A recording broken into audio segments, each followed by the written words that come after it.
àṣìṣe ọjọ́ kan ó lè ju èèyàn sínú wàhálà àti ìdààmú ayérayé. Àṣìṣe ọjọ́ kan ó lè ba ayé ènìyàn jẹ́. Àṣìṣe ọjọ́ kan ó lè jẹ́ kí ológo ènìyàn kó dẹni tó ológo mọ́. Àṣìṣe ọjọ́ kan ó lè sọ̀yàn di aláìlọ́mọmọ́ láyé. Kábíyèsí lè wà.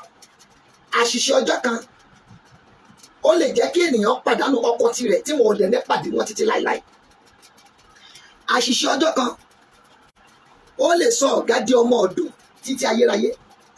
Àṣìṣe ọjọ́ kan ó lè gba ògo sọnù lọ́wọ́ ènìyàn téèyàn ò ní gán ní ògo yẹn mọ́. Àṣìṣe ọjọ́ kan ó lè fi ènìyàn sínú ẹkún ayérayé.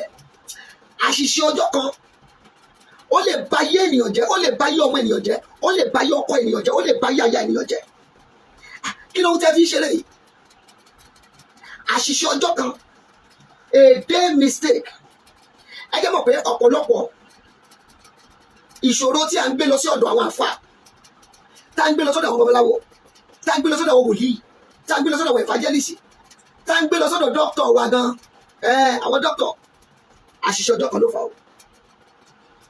Listen, a day mistake can bring a strong delay to your life. Ọ̀rẹ́, láì tí ẹlẹ́kìn bẹ́ẹ̀ sọ̀rọ̀ mi ò ní àkókò tó pọ̀. Ṣùgbọ́n bí mo ṣe gbọ́ ohun yẹn, òun ló jẹ́ kí n tara ṣàṣà bọ́ síta.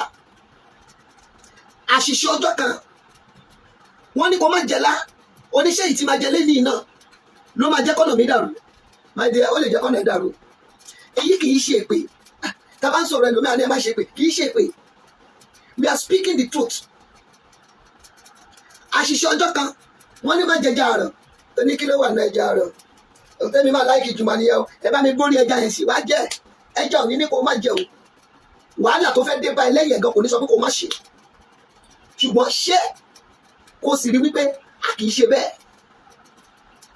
Ṣé rí àṣìṣe ọjọ́ kan, òun ló fà á tí ọmọ Capricorn tó yẹ kó ṣẹ́ oyún, tó wá padà di aláìlọ́mọ. Àṣìṣe ọjọ́ kan, òun ló fà á tí ẹni tó ń lo ìràwọ̀ iná tó fi lọ fẹ́ ìràwọ̀ omi láti ìgbà tó sì ti fẹ́ ní wàhálà tí ìdààmú ti kojú ayé ẹ̀. My number is 08054353629. Ẹ WhatsApp number yẹn bá àṣírí ìràwọ̀.